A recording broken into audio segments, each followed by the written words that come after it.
ما نقدروا نقولوا عليه والو، باسكو كلش فيه راهو مليح. مانيش داير مجامله هنايا، خاطر نشكر كامل المنظمين على كامل السهر تاعهم والجهود اللي راهم يبذلوها باش يخلونا هنايا. من حيث العروض ما نقدروش نقولوا كانت كامل، كانت في امتياز ولا كانت كاينه في جوده ولا كان في تدهور، ولا كانت كاين اعمال، كانت كاينه عروض، ويعطيهم الصحه كامل اللي تروك اللي كانوا هنا، ونشكر كامل الفنانين اللي راهم هنا وكامل الممثلين اللي راهم هنا. اما من ناحيه التنظيم كما قلت لك ما نقولوا والو، كامل المنظمين يعطيهم الصحه ومازالهم راهم يبدلوا.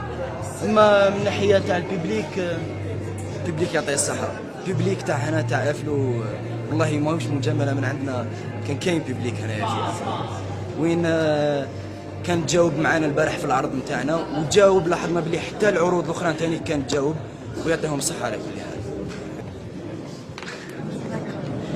يعني سانسيرمون التنظيمات والمجهودات اللي راهم يبذلوا فيها ناس افرو يعني في المستوى، يعني مهرجان تقدر تقول بوغ لا بروميير فوا شفنا تنظيم كيما هذا، مع ان العروض يعني فيها روطار على حساب الديكور، مي سانسيرمون كانوا في المستوى من ناحيه التنظيم، من ناحيه يعني الاداره، من ناحيه كل شيء يعني كان في المستوى. الاقامه البيبليك يعني فريمون كان في المستوى يتجاوب.